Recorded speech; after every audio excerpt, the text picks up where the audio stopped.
Good morning, everyone. Once again, it's Samir sir here in front of you with the next lecture of chapter Organic Chemistry. Today, we are going to see the physical property of ethenes, that is a member of alkene series.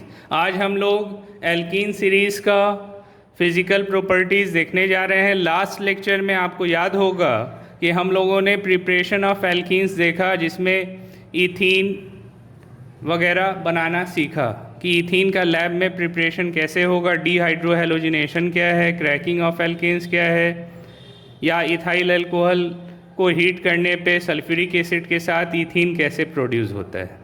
तो आज हम लोग ethene, जिसका common name ethylene है, उसका physical properties देखने जा रहे हैं. तो फिज़िकल प्रॉपर्टीज़ में पहला पॉइंट है नेचर, के कैसा गैस है. इथीन आपका गैस है, उसका नेचर कैसा है. It is a colourless gas with pleasant order. Pleasant मतलब अच्छा लगेगा आपको उसका smell. With pleasant order.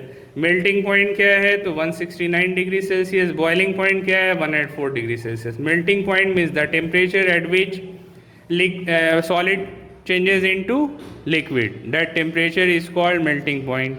Boiling point क्या है कि गैस का लिक्विड का गैस में चेंज हो जाना एट सर्टेन टेम्परेचर क्या कहलाएगा, उसका बॉइलिंग पॉइंट.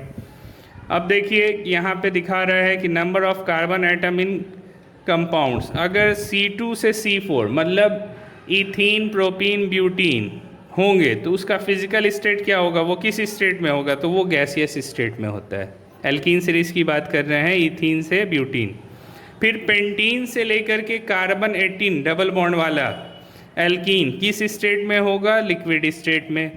उसी तरह अगर कार्बन 18 से चले जाते हैं ऊपर, डबल बॉन्डेड कार्बन 18 है उसमें, तो उसका क्या स्टेट होगा, फिजिकल स्टेट सॉलिड होगा.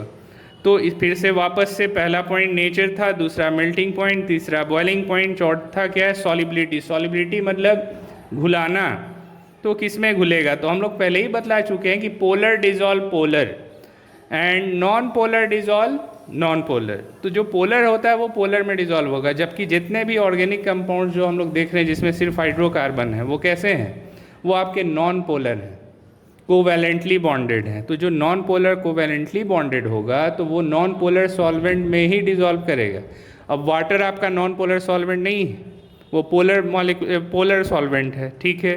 तो वाटर में सॉल्युबल नहीं होंगे ऑर्गेनिक कंपाउंड्स जो हैं, तो किस में होगा, तो नॉन पोलर सॉल्वेंट में. अब नॉन पोलर सॉल्वेंट कौन कौन है, तो आपका उस नॉन पोलर सॉल्वेंट को ही ऑर्गेनिक सॉल्वेंट भी कहा जा रहा है. तो CCl4 कार्बन टेट्राक्लोराइड, क्लोरोफॉर्म हो गया, एसीटोन हो गया, ईथर हो गया, अल्कोहल हो गया, तो ये सारे के सारे नॉन पोलर सॉल्वेंट्स के एग्जाम्पल हैं. जबकि वाटर कैसा है, पोलर, और जिसके बारे में हम लोग अभी पढ़ रहे हैं वो कैसा है, नॉन पोलर. तो नॉन पोलर किस में डिजॉल्व होगा, इन सारे ऑर्गेनिक सॉल्वेंट्स में होगा. आप देख लीजिए, it is insoluble in water लिख दिया. इट इज़ कहने का मतलब इथीन की बात कर रहे हैं. ये क्या है, इनसॉल्युबल है वाटर में, but readily dissolve in organic solvent. लेकिन ऑर्गेनिक सॉल्वेंट्स में डिजॉल्व होगा. कौन है वो, तो वो है alcohol, ether, acetone, chloroform and carbon tetrachloride. तो ये सारे के सारे एग्जाम्पल किसके हो गए, नॉन पोलर सॉल्वेंट के, जिसमें इथीन सॉल्युबल होता है. अब 5 नंबर में है डेंसिटी. तो अब बतलाइए कि डेंसिटी क्या होगा, तो slightly less dense then air. Air से स्लाइटली लेस डेंस है. अब एयर में जो वेपर डेंसिटी की बात करें, vapour density of ethene equals to 14 होता है, जबकि वेपर डेंसिटी ऑफ एयर कितना है, 14.4 है. तो एयर से भी हल्का है.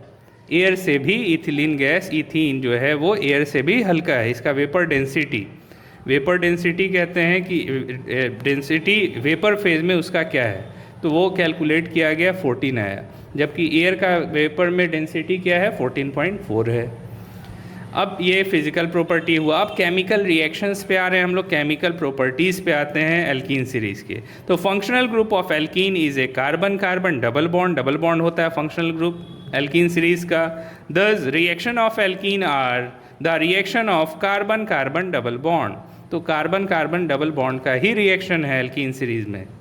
तो alkene are more reactive than alkanes. अब ये भी यहाँ पे लिख रहा है कि एल्केन से ज़्यादा रिएक्टिव कौन है, एल्कीन है। क्यों? क्योंकि एल्केन में सिर्फ सैचुरेटेड हाइड्रोकार्बन है, कार्बन कार्बन के बीच सिंगल बॉन्ड है, और सिंगल बॉन्ड होने के कारण वहाँ पे सिर्फ सिग्मा बॉन्ड बनता है, और जब सिग्मा बॉन्ड होगा तो उसका स्ट्रेंथ बहुत ज़्यादा होता है, वो एक्सियली ओवरलैपिंग करके बनाता है एक्सिस पे, जिसका स्ट्रेंथ बहुत ज़्यादा होता है।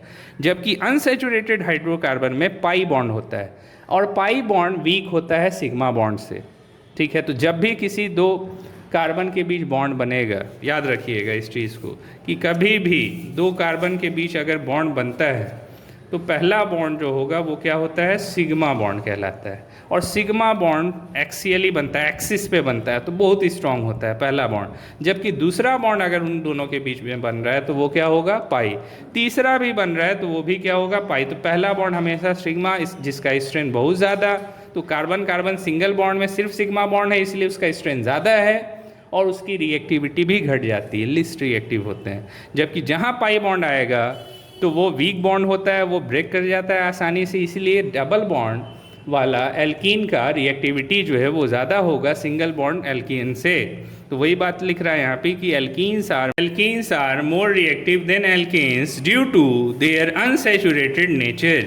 अनसैचुरेटेड कहने का मतलब क्या हुआ कि एल्कीन में क्या होता है, डबल बॉन्ड, तो उसी को अनसैचुरेशन कहा जा रहा है। That is due to the presence of a double bond in it. Unsaturation क्यों है? क्योंकि कार्बन कार्बन के बीच क्या है, डबल बॉन्ड है in it. The double bond of ethene is actually a combination of two bond. अब double bond जो है उसमें दो बॉन्ड है, one of the bond is weak and open up easily. एक बॉन्ड जो है वो वीक है और वो आसानी से ओपन हो जाता है, जो ऐसा कि हमने बतलाया कि pi bond. Therefore when ethene reacts with other substance, one of it carbon carbon bonds breaks and addition reaction takes place. तो याद रखिए एल्केन में क्या हो रहा था, सिर्फ सब्स्टिट्यूशन रिएक्शन हो रहा था, एडिशन नहीं हो रहा था, क्योंकि वहाँ बॉन्ड टूट नहीं रहे थे, सिर्फ सब्स्टिट्यूट हो रहा था हाइड्रोजन, कार्बन से हाइड्रोजन हटता था और कोई और कंपाउंड आकर के या ग्रुप एटम आकर के जुड़ जाता था। तो वहाँ सिर्फ और सिर्फ एल्केन सीरीज़ में सब्स्टिट्यूशन रिएक्शन हो रहा था। जबकि एल्कीन सीरीज़ में क्या है कि सब्स्टिट्यूशन के साथ साथ क्या होगा, एडिशन रिएक्शन भी होगा, क्योंकि बॉन्ड टूटेगा यहाँ। तो वही लिख रहा है कि breaks and addition reaction takes place, thus the reactivity of ethene is due to the tendency of carbon carbon bond to become saturated by adding other atom. तो अब क्या है कि इथीन जो है ये क्या करता है, इसमें टेंडेंसी होता है इसके कार्बन कार्बन बॉन्ड में कि वो ब्रेक कर जाए और कैसा हो जाए, अनसैचुरेटेड हाइड्रोकार्बन से कैसा हो जाए, बिकम सैचुरेटेड हो जाए। क्या करके, बाई एडिंग अदर एटम। तो बॉन्ड टूटा, दो एटम आकर के जुड़ गया। In this way the double bond of ethene gets converted into more stable single bond. इसी तरह से डबल बॉन्ड वाला एल्कीन जो है किस में कन्वर्ट हो जाएगा, सिंगल बॉन्ड वाले एल्केन में, जो कि ज़्यादा स्टेबल है। अब पॉइंट्स टू रिमेंबर भी ध्यान देना है, बीच बीच में क्या क्या दिया है। Alkenes having 2 to 4 carbon are gases, next 11 मतलब C5 से C15 क्या हो गया, लिक्विड है, जबकि हायर क्या है, सॉलिड है। वही जो ऊपर में मेंशन किया है वहाँ पे एग्जैक्ट डाटा है, यहाँ पे कैलकुलेटेड वैल्यू ले रहा है। Alkenes are insoluble in water, सारा चीज़ देख चुके, डेंसिटी ये वो सारी चीज़ यहाँ हम लोग डिस्कस कर ही चुके हैं। तो अब आ जाते हैं हम लोग कहाँ पे, addition reactions of ethene. Addition reaction of ethene क्या है वो देखा जाए। मैं बार बार कह रहा हूँ आपको कि अगर आपके पास बुक है तो आप बुक भी रख सकते हैं सामने, ऑडियो ईयरफोन लगा लीजिए और फिर आसानी से आप बुक से भी अपने समझ सकते हैं। तो ज़रूरी है कि बुक आपके पास होना चाहिए, बिना किताब पढ़ाई नहीं या बिना हथियार लड़ाई नहीं, तो इसीलिए पढ़ाई के लिए बुक का होना ज़रूरी है। तो अब हम लोग आते हैं फर्स्ट केमिकल रिएक्शन पे, ठीक है, जिसका नाम है addition reaction of ethene. Ethene में ऐड होगा बॉन्ड टूट करके, डबल बॉन्ड। तो there are reaction in which the product gets form by addition of some reagent like hydrogen, chlorine. तो क्या बोल रहा है कि वैसा रिएक्शन जिसमें प्रोडक्ट फॉर्म होता है, कैसे, by addition of some reagent, reagent को ऐड करके। क्या हो सकता है वो रिएजेंट, हाइड्रोजन हो सकता है, chlorine. Etcetera to an unsaturated organic compound, मतलब कार्बन कार्बन डबल बॉन्ड है तो वो टूटेगा। अभी देखेंगे नीचे example. In the process one of the bond of multiple bond, double या ट्रिपल जो भी है, gets broken and two new single bond gets form, single bond form करता है। अब जैसे पहला 1 नंबर में देखिए, पहला एग्जाम्पल है एडिशन ऑफ हाइड्रोजन। इस प्रोसेस हाइड्रोजन को ऐड करने का प्रोसेस हाइड्रोकार्बन में क्या कहलाता है? हाइड्रोजिनेशन कहलाता है, एडिशन ऑफ हाइड्रोजन। तो ethene reacts with hydrogen on heating in presence of catalyst such as finely divided nickel, platinum, palladium to form ethane. तो याद रखना है कि हाइड्रोजिनेशन हमेशा कैटेलिस्ट के प्रेजेंस में होगा। अब देख लीजिए, इथीन का फॉर्मूला C2H4, अगर उसको एक्सपैंड करके लिखेंगे तो क्या लिख सकते हैं? CH2 double bond CH2, 4 bond तो हो ही गया। 2 हाइड्रोजन अगर इसको ओपन करके लिखें तो दोनों से कार्बन से क्या लगा हुआ? हाइड्रोजन, 2 हाइड्रोजन है तो 2 हाइड्रोजन मतलब 4 बॉन्ड, 2 इसका और 3 और 4, 2 हाइड्रोजन जो है उससे 4 बॉन्ड तो पूरा हो रहा है, टेट्रा वैलेंसी, ये देख चुके हैं। तो CH2 डबल बॉन्ड CH2 अब प्लस H2, मतलब हाइड्रोजिनेशन करवा रहे हैं। कौन सा कैटलिस्ट ले सकते हैं? तो निकेल ले सकते हैं, प्लेटिनम PT ले सकते हैं, प्लेडियम PD ले सकते हैं। कैटलिस्ट का रहना ज़रूरी है। Temperature 300 degree Celsius. तो आप क्या देख रहे हैं कि डबल बॉन्ड का एक बॉन्ड टूट गया, और जब एक बॉन्ड टूटेगा तो उस बॉन्ड जैसे ही टूटेगा तो अब देख लीजिए क्या हो रहा है, एक एक हाइड्रोजन आकर के दोनों कार्बन से ऐड हो गया। तो अब क्या हो गया? अनसैचुरेटेड डबल बॉन्ड से किस में चेंज हो गया? सैचुरेटेड सिंगल बॉन्ड में, मतलब इथीन से किस में चेंज हो गया? इथेन। तो ये एक तरह का कन्वर्जन भी है, इसको कन्वर्जन कहते हैं कि how you will convert ethene to ethane. तो क्या करना है? उसको हाइड्रोजन से रिएक्ट करवा देना है। तो किस में चेंज हो गया? डबल बॉन्ड ब्रेक कर गया, और जो बॉन्ड ब्रेक किया उससे single bond H, single bond H, दो H एक एक कार्बन से ऐड हो गया, इस तरह से इथेन बन गया। इसको हाइड्रोजिनेशन कहा जाता है। ये एक तरह का एडिशन हो रहा है, ऐड हो रहा है आकर, किसी को हटा नहीं रहा है, बॉन्ड ब्रेक कर रहा है और 2 हाइड्रोजन आकर के दोनों कार्बन से ऐड हो जा रहे हैं, टेट्रा वैलेंसी फुलफिल कर रहा है। उसी तरह एग्जाम्पल 2 है addition of chlorine, chlorine add करना है। When equal volume of ethylene gas, ethylene मतलब वही ethene gas, and chlorine gas are exploded to sunlight, sunlight के प्रेजेंस में करना है, they react yielding ethylene dichloride. कहने का मतलब जो क्लोरीनेशन होगा, इसको क्लोरीनेशन भी कहते हैं, एडिशन ऑफ क्लोरीन को। तो ये लाइट के प्रेजेंस में होता है, सनलाइट का रहना ज़रूरी है, कैटलिस्ट नहीं चाहिए, तभी रिएक्शन प्रोसीड करता है। तो वही कह रहा है कि डबल बॉन्ड देख लीजिए, जैसा कि ऊपर में था वैसे यहाँ भी दिखा रहा है।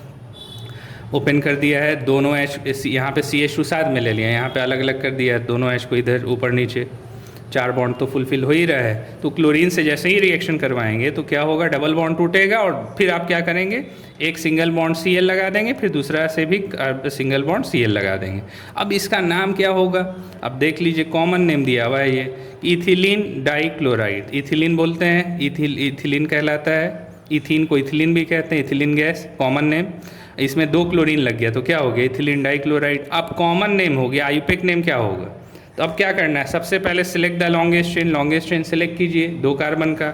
अब दोनों से क्लोरीन लगा हुआ है, लेफ्ट साइड से भी काउंट कर सकते थे, राइट से भी। तो 1 और 2 पे क्या लगा हुआ? क्लोरीन। तो ये सब्स्टिट्यूएंट का नाम पहले बोलते हैं। तो क्या करेंगे? 1 से लगा हुआ है, 2 से लगा हुआ है, नंबरिंग दे दीजिए 1, 2, डैश देते हैं अल्फ़ाबेट और नंबर के बीच डैश। तो दोनों पे क्लोरीन ही लगा हुआ है, तो 2 के लिए क्या? डाई यूज़ होता है, 1, 2 डाई क्लोरो कहते हैं।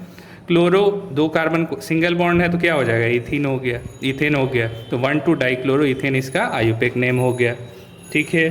तो अब थर्ड रिएक्शन उसी तरह एडिशन ऑफ ब्रोमीन। तो जैसा क्लोरीन को ऐड किया है वैसे ही ब्रोमीन ऐड करेंगे, लेकिन फ़र्क देखना है कि क्लोरीन और ब्रोमीन के रिएक्शन के एडिशन में क्या फ़र्क है। तो क्लोरीन में लाइट चाहिए, जबकि ब्रोमीन में लाइट नहीं चाहिए आपको। ब्रोमीन में क्या चाहिए? कार्बन टेट्राक्लोराइड CCl4 कैटलिस्ट की ज़रूरत पड़ेगी, सॉल्वेंट की ज़रूरत पड़ेगी। तो अब देखिए, when ethene is pass through the solution of bromine, bromine solution liquid होता है क्योंकि ऑरेंज कलर का है, तो ब्रोमीन सॉल्यूशन से जब पास करवाते हैं किसको? इथीन गैस को, in an inert solvent like CCl4। अब देख चुके हैं हम लोग कि CCl4 कार्बन टेट्राक्लोराइड क्या है? ऑर्गेनिक सॉल्वेंट है। तो ऑर्गेनिक सॉल्वेंट ज़रूरी है ब्रोमीन से अगर रिएक्शन करवा रहे हैं तो, जबकि क्लोरीन से रिएक्शन के लिए ऑर्गेनिक सॉल्वेंट नहीं चाहिए, वहाँ पे सिर्फ लाइट चाहिए। दोनों रिएक्शन में फ़र्क है। तो एडिशन ऑफ ब्रोमीन या इसको ब्रोमिनेशन भी कहते हैं। तो अब ठीक है, फिर वही बात, इथीन है आपका, इथिलीन ब्रोमीन से रिएक्शन कर रहा है, इनर्ट सॉल्वेंट CCl4 ले लिया गया, इसी सॉल्वेंट में होगा, क्या देगा? तो डबल बॉन्ड टूटेगा और दोनों कार्बन से क्या ऐड हो जाएगा? ब्रोमीन ऐड हो जाएगा।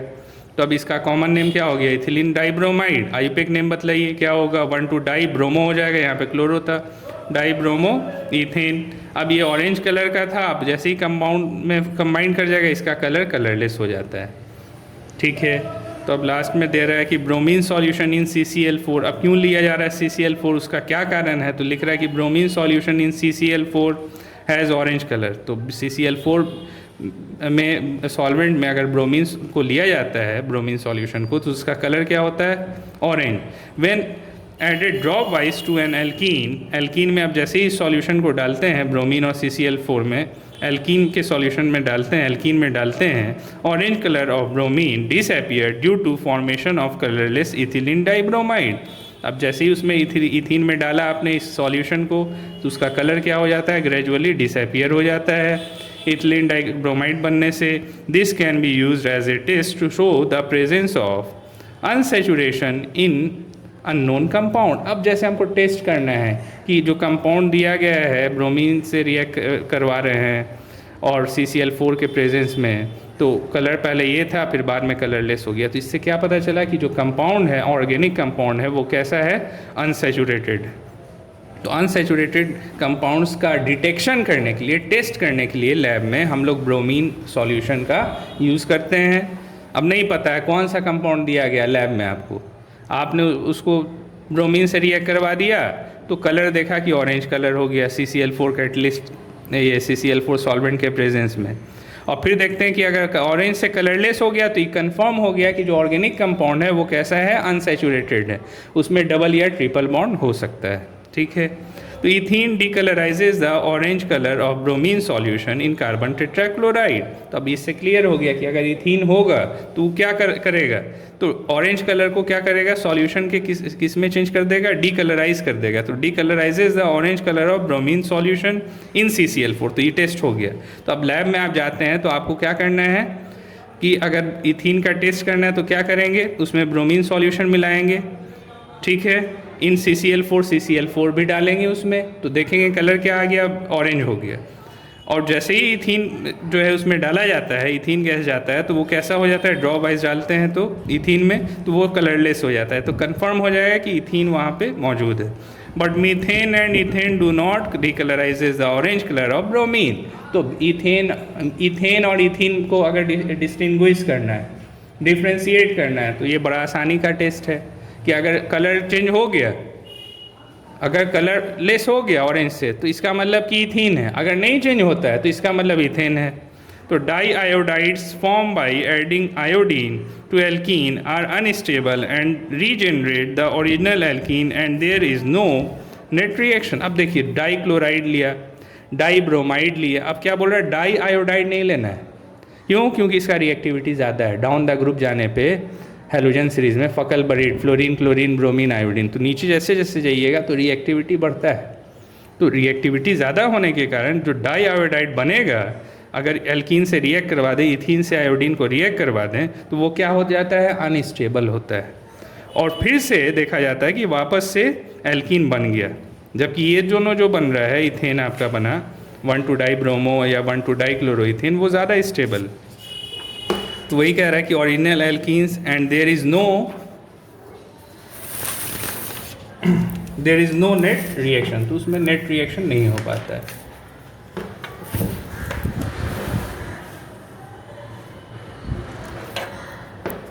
अब यहाँ पे क्या है, fourth reaction, addition of halogen acid. तो हैलोजन हो गया फ्लोरीन क्लोरीन ब्रोमीन आयोडीन। अब हैलोजन एसिड किसको कहेंगे, तो अगर हैलोजन में हाइड्रोजन लगा दें, अगर हैलोजन में हाइड्रोजन लगा दे तो उसको हैलोजन एसिड कहा जाता है।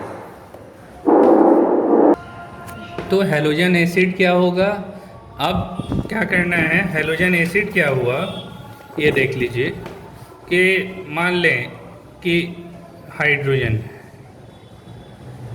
का रिएक्शन ब्रोमीन से करवा दिया गया, तो क्या देगा, तो एक इसका H और एक Br कंबाइन कर जाएगा, 2HBr बन जाएगा।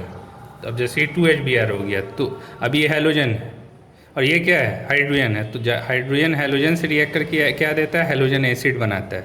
इसी को हैलोजन एसिड कहा जा रहा है। एसिड क्यों कहते हैं, क्योंकि इसमें H+ आयन आ गया। अब इसको आयन में तोड़ेंगे तो इस पर प्लस, इस पर क्या आएगा, माइनस। क्योंकि प्लस और माइनस आ रहा है तो H प्लस, अब ये जब एक्वस सॉल्यूशन में जाएगा तो कौन सा आयन देगा? H plus. तो इसीलिए इसको क्या कहा जा रहा है? एसिड कह रहे हैं कि हाइलोजन, क्योंकि हैलोजन लगा हुआ है तो इसको क्या कहा जा रहा है? हैलोजन एसिड कह रहे हैं। तो समझ गए कैसे हैलोजन एसिड बना? तो हाइड्रोजन ब्रोमीन से अगर रिएक्ट कर जाएगा तो हाइड्रोजन ब्रोमाइड बना है, इसी को हैलोजन एसिड कहा जा रहा है। अब हैलोजन की जगह पे फ्लोरीन भी हो सकता है, क्लोरीन भी हो सकता है, ब्रोमीन भी हो सकता है, ठीक है, HF, HCl, HBr। तो इसी को हाइड्रोजन हैलोजन एसिड कहा जाता है। वही यहाँ पे लिख रहा है कि ethene reacts with halogen acid to form alkyl halide. क्या बनाएगा? एल्काइल हैलाइड का फॉर्मेशन करता है इथीन। अब यहाँ पे दिखा रहा है CH2 double bond CH2, ethene है। किससे रिएक्ट कर रहा है? हैलोजन हाइड्रोजन क्लोराइड, जिसको हैलोजन एसिड कह रहे हैं, प्लस HCl। अब क्या होगा कि डबल बॉन्ड टूटेगा, ठीक है, और उससे एक से कार्बन से आके हाइड्रोजन जुड़ जाएगा, दूसरे कार्बन से आके क्लोरीन जुड़ जाएगा। तो अब इसको क्या कहेंगे? तो इथीन है, ठीक है, C2H4 इथीन था, ठीक है। अब उसमें एक हाइड्रोजन को हटा के क्लोरीन लगा दिया, तब इसका नाम क्या हो जाएगा? Ethyl chloride, common name.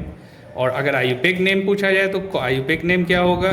तो इथेन में क्या लग गया? सिंगल बॉन्ड है, इथेन में क्या लग गया? क्लोरीन, तो इसका नाम क्या होगा? क्लोरो इथेन कहा जाएगा, ठीक है। उसी तरह से HBr से अगर करवा देंगे तो क्या होगा? ब्रोमीन जुड़ेगा, एक से हाइड्रोजन एक से ब्रोमीन, डबल बॉन्ड टूट करके इथाइल ब्रोमाइड या ब्रोमो इथेन आयुपेक नेम हो जाएगा। पांचवा रिएक्शन, एडिशन ऑफ वाटर। तो क्या इथीन में वाटर ऐड हो सकता है? होगा। अब वाटर ऐड कैसे होगा? तो अब देख लीजिए क्या फॉर्मूला है, CH2 डबल बॉन्ड CH2, ठीक है।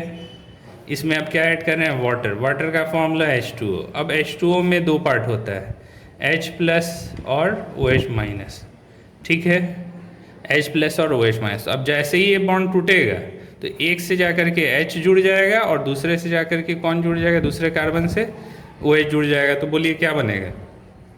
CH2 तो होगा ही, सिंगल बॉन्ड हो जाएगा CH2, ठीक है, एक से आकर के H और दूसरे से आकर के OH, अल्कोहल जुड़ गया। दो कार्बन है, दो कार्बन को क्या कहते हैं? इथ, ठीक है। दो कार्बन का वर्ड रूट क्या होगा? इथ। सिंगल बॉन्ड है तो क्या हो जाएगा? एन, ठीक है, इथेन होगा, ई लगा दिया।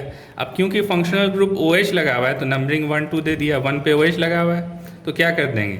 ई हटा के क्या करते हैं? इथ 1 लग जाएगा। कितना? 1 नंबर से अल्कोहल लगा हुआ है, क्या होता है उसका सफिक्स?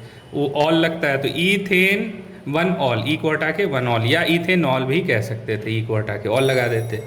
तो इस तरह से अल्कोहल बन जाएगा आपका इथेनॉल। कॉमन नेम क्या है? ये तो आयुपेक नेम है इथेन 1 ऑल, कॉमन नेम है इथाइल अल्कोहल। देखिए वही चीज़ यहाँ दिखा रहा होगा, ठीक है। H2O है, एसिडिक मीडियम लेते हैं। एसिडिक मीडियम कहने का मतलब ऊपर में H प्लस ले लेगा तो उसको एसिडिक मीडियम H2SO4 कुछ भी ले सकते हैं, उसका रिएक्शन में कोई इन्वॉल्वमेंट नहीं हो, ठीक है। मेन रिएक्शन इन्हीं दोनों के बीच हो रहा है। तो वाटर से क्या मिला? H प्लस और OH माइनस, वही जा करके कार्बन पे, दोनों पे, एक पे H एक पे OH जुड़ गया, डबल बॉन्ड टूट के। देखिए इसका common name ethyl alcohol, IUPAC name क्या दे रहा है? इथेनॉल, ई हटा के ऑल लगा दिए, या इथेन 1 ऑल भी लिख सकते थे। अब आ जाइए छठा रिएक्शन। छठा रिएक्शन क्या है भाई? तो addition of sulphuric acid. Sulphuric acid add होने वाला है, ठीक है। अब सल्फ्यूरिक एसिड कैसे ऐड होगा? अब सल्फ्यूरिक एसिड में भी दो पार्ट होता है, अब याद रखना है।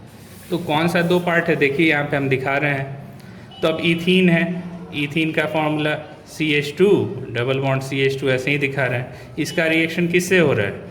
H2SO4 सल्फ्यूरिक एसिड का फॉर्मूला है।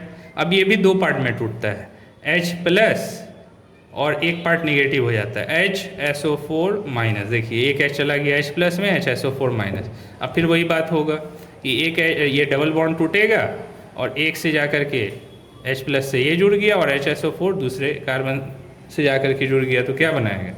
तो CH2 तो है ही, H आ गया यहाँ पे, ठीक है। यहाँ से आकर के इस CH2 से क्या जुड़ जाएगा? ये बड़ा सा ग्रुप HSO4 जुड़ जाएगा। देखिए यहाँ पे इसी चीज़ को दिखा रहा होगा, देखिए। तो H2SO4 readily adds to ethene to form ethyl hydrogen sulphate. Ethyl hydrogen sulphate बनाता है। अब देखिए रिएक्शन वही है, H2SO4 को क्या लिखा है? H प्लस और HSO4 माइनस है।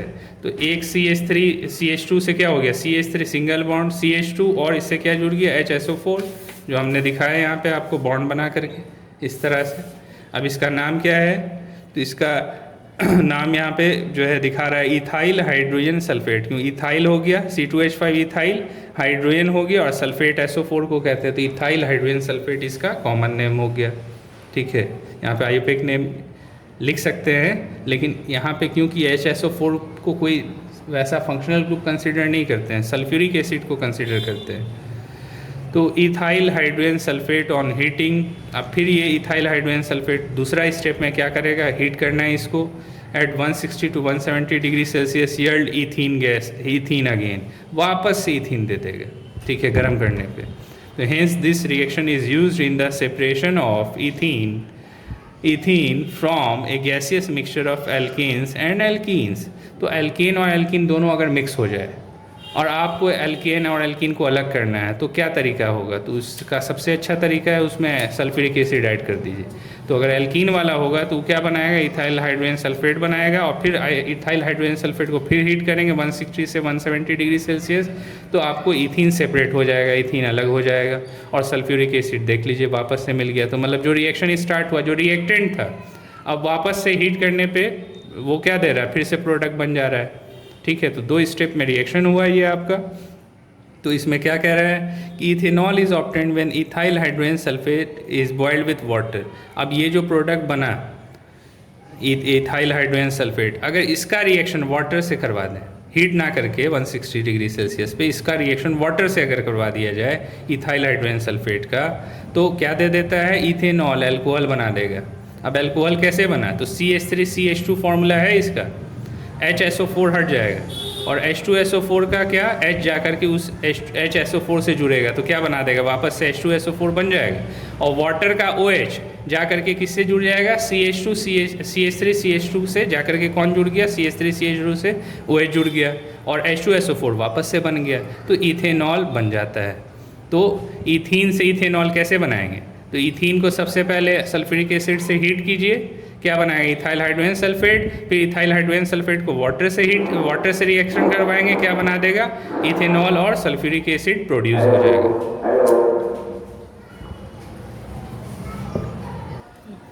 सेकेंड रिएक्शन क्या है, ये हो गया फर्स्ट रिएक्शन, एडिशन रिएक्शन हो गया।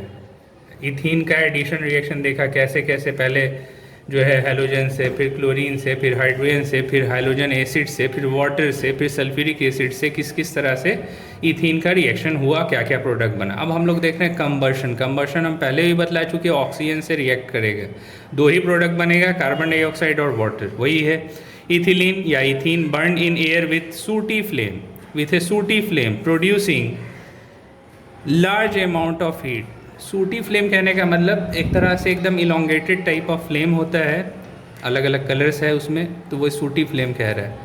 तो sooty flame producing large amount of heat, however in presence of excess of air, अगर एक्सेस ऑफ एयर होगा, it burns with a pale blue flame coloured हो जाएगा, कलर जो उसका ब्लू फ्लेम हो जाएगा, forming carbon dioxide and water vapour, carbon dioxide और water vapour बनाएगा। तो याद रखिए इथीन है, C2H4 ऑक्सीजन से रिएक्ट किया, क्या दे रहा है, CO2 H2 और हीट देता है। तो अब इसको बैलेंस कर लेना है, ठीक है, हीट एंड ट्रायल मेथड से। तो इथीन का रिएक्शन ऑक्सीजन से होगा, मतलब एयर से हो रहा है, कंबर्शन कहलाता है। एयर से रिएक्शन इथीन का एल्केन का भी हो रहा था, इथेन का भी हो रहा था, वो भी कंबर्शन ही कहलाता है। तो यहाँ पे प्रोडक्ट वही मिलने वाला है, चाहे आप इथेन लें, इथीन लें, कुछ भी लें, प्रोडक्ट तो वही मिलेगा, कार्बन डाइऑक्साइड और वाटर। जब भी हाइड्रोकार्बन का ऑक्सीजन से रिएक्शन होगा, कार्बन डाइऑक्साइड और वाटर जो है ये प्रोड्यूस करेगा। थर्ड रिएक्शन है पॉलीमराइजेशन। पॉली का मतलब मेनी, मर्स का मतलब मॉलिक्यूल्स, तो ढेर सारा मॉलिक्यूल, मोनोमर से पॉलीमर बनता है। तो एक मॉलिक्यूल से ढेर सारा मॉलिक्यूल कैसे बनाएंगे, अब जैसे पॉलीथीन है, इथीन को अगर मिला दें तो ढेर सारा इथीन मिलेगा, तो क्या बनाएगा, पॉलीथीन। देखिए ethene in presence of catalyst undergo self addition to form a high molecular weight compound called polyethene, a polymer, and the process is called polymerisation. तो अब इथीन को जोड़ देना है, ढेर सारा इथीन ले लिया, अब ढेर सारा इथीन ले लें, मान लीजिए कि NCH2, n number of molecules ले लिया इथीन का, CH2 double bond CH2 catalyst ले लिया गया, तो क्या दे रहा है, अब यहाँ पे डबल बॉन्ड ब्रेक करेगा, दोनों साइड से इथीन का और ढेर सारा मॉलिक्यूल जो है वो जुड़ जाएगा इससे और क्या बना देगा, पॉलीइथीन का फॉर्मेशन करेगा। और N कहने का मतलब इसी जैसा मॉलिक्यूल ढेर सारा कंबाइंड होता जाएगा। तो ये आपका मोनोमर कहलाता है। एक मॉलिक्यूल है इथीन का, जब ढेर सारा इथीन कंबाइंड करता है तो क्या बनाता है, पॉलीमर, जिसको क्या कह रहे हैं, पॉलीइथीन कह रहे हैं। अब यहाँ पे लिख भी रहा है कि पॉलीमराइजेशन क्या है, single molecule of A compound is called monomer. एक मॉलिक्यूल, एक ही कंपाउंड का एक ही मॉलिक्यूल है तो उसको मोनोमर कहते हैं। The process of combining a large number of monomer units to form a high molecular weight compound is called polymer. तो जब ढेर सारे मोनोमर्स की यूनिट को जोड़ेंगे तो हायर मॉलिकुलर वेट का कंपाउंड बनेगा, जिसको क्या कहा जाएगा, पॉलीमराइजेशन कहलाएगा ये process. And the high molecular weight compound क्या कहलाएंगे, पॉलीमर्स कहलाएंगे। तो polymers and the original alkenes have the same empirical mass but different molecular mass. Empirical mass same होगा जबकि मॉलिकुलर मास अलग। तो इम्पेरिकल मास क्या होता है, जो उसका बेसिक कंपोनेंट है, हाइड्रोजन और कार्बन, तो वो तो सब में कॉमन ही होगा, हाइड्रोजन और कार्बन ही होगा, तो उसको क्या कहा जाता है, इम्पेरिकल। इम्पेरिकल मतलब जो बेसिक कंपोनेंट, वो तो सब में कॉमन होगा, चाहे मोनोमर हो चाहे पॉलीमर हो, लेकिन उसका मॉलिकुलर मास तो बढ़ जाएगा ना पॉलीमर का। तो इसीलिए मोनोमर और पॉलीमर का मॉलिकुलर मास वेरी करेगा, जबकि उसका इम्पेरिकल मास क्या होगा। अब जैसे CH2 सब में, मोनोमर में भी है और पॉलीमर में भी है, तो वो तो सेम होगा, उसी को इम्पेरिकल मास कहा जा रहा है, जबकि मॉलिकुलर मास वेरी करेगा। तो इस तरह से पॉलीमर क्या है, पॉलीथीन इज ए प्लास्टिक है polythene of industrial importance, industrial importance का। अब लास्टली आपको यहाँ पे जो है यूजेस दे दिया गया इथीन का, क्या क्या यूज़ है, कहाँ यूज़ करते हैं इथीन का, ठीक है। तो अब ये यूजेस ऑफ इथीन है। पहला क्या है, for artificial ripening of fruit. याद रखिए, आर्टिफिशियली जो फल को पकाने में यूज़ करता है फल वाला, तो वो किसका यूज़ करता है, इथिलीन गैस का यूज़ करता है, उस पर स्प्रे करता है, उससे क्या होता है, फल वगैरह पक जाते हैं आर्टिफिशियली। फिर सेकेंड यूज़ क्या है, ए जनरल एंड एनेस्थेटिक, बेहोश करने के लिए भी जनरल एनेस्थेटिक के रूप में यूज़ होता है। Third, for production of oxy ethylene flame. Oxy ethylene flame कहते हैं कि इसको इथिलीन गैस और ऑक्सीजन गैस को कंबाइन कर दिया जाएगा, और उसको अगर आप कंबाइन करके फ्लेम को जलाते हैं, फ्लेम जो प्रोड्यूस होगा तो उससे वेल्डिंग होता है। वेल्डिंग के प्रोसेस में, वेल्डिंग में कौन सा गैस यूज़ होगा, याद रखना है, ऑक्सीजन और इथिलीन गैस का मिक्सचर होता है, कंबाइंड फॉर्म में यूज़ करते हैं, इसको ऑक्सी इथिलीन कहा जाता है, वेल्डिंग में यूज़ होता है। चौथा, फॉर मैन्युफैक्चरिंग ऑफ पॉलीथीन। अभी देखिए, polythene is a plastic material used in packaging, insulator, toys, bags बनता है। पांचवा, as a starting material for manufacture of large number of compounds such as ethylene oxide, ethyl alcohol, glycol, diethyl ether etcetera. तो ये जितने भी organic compounds जो बनेंगे आगे, तो इन सबको बनाने के लिए जो है किसका यूज़ होता है, स्टार्टिंग मटेरियल आपका इथीन ही का यूज़ होता है, ठीक है। तो ग्लाइकॉल क्या है, तो CH2OH सिंगल बॉन्ड CH2OH को ग्लाइकॉल कहते हैं।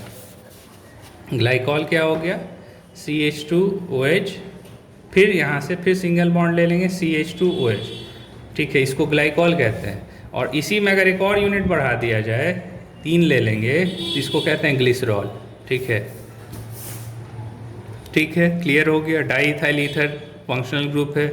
ईथर का फंक्शनल ग्रुप क्या है, ईथर का फंक्शनल ग्रुप क्या है, O है बीच में, और दोनों साइड इथाइल ग्रुप लगा दे, C2H5 और C2H5, तो इसको क्या कहेंगे, डाई इथाइल, 2 इथाइल ग्रुप लगा हुआ है, किसके साथ, ईथर फंक्शनल ग्रुप के साथ, तो इसको डाई इथाइल ईथर कहेंगे। कॉमन नेम, आयुपेक नेम क्या है, आयुपेक नेम क्या होगा इसका, तो इस आयुपेक नेम में क्या करते हैं कि इसको एक साथ कंसिडर करते हैं, लॉन्गेस्ट चेन को, और जो शॉर्ट है उसको अलग लेते हैं, ठीक है। तो इसको क्या कहेंगे, इथॉक्सी इथेन।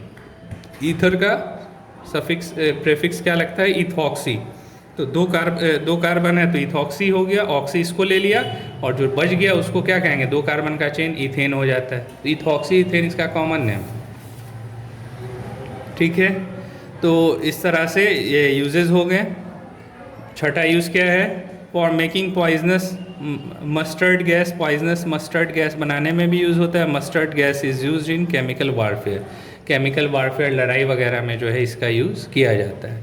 तो यहाँ तक हम लोगों ने देख लिया एल्कीन के बारे में, और नेक्स्ट क्लास में हम लोग एल्काइन का भी डिटेल देखेंगे, उसका लैब में कैसे मैन्युफैक्चर होगा, क्या फार्मूला है, उसका फिजिकल प्रॉपर्टी क्या है, केमिकल प्रॉपर्टी क्या है, आईयूपीएक नेम क्या है, ये हम लोग अगले क्लास में एल्कीन्स के बारे में, एल्कीन जो अनसैचुरेटेड हाइड्रोकार्बन है हैविंग कार्बन कार्बन के बीच क्या होगा, ट्रिपल बॉन्ड। तो फंक्शनल ग्रुप क्या होगा एल्काइन का, एल्काइन का फंक्शनल ग्रुप क्या होगा, कार्बन कार्बन के बीच क्या होगा, ट्रिपल बॉन्ड होगा।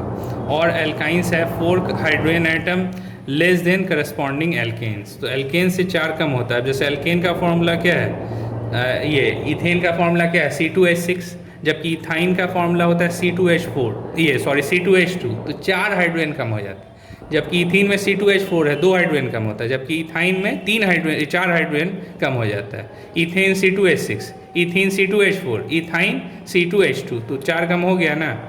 वही कह रहा है कि एल्काइंस है 4 hydrogen atom less than corresponding alkanes. ठीक है, तो ये अगले क्लास में हम लोग इसका डिटेल वगैरह अगले क्लास में देखेंगे। Thank you.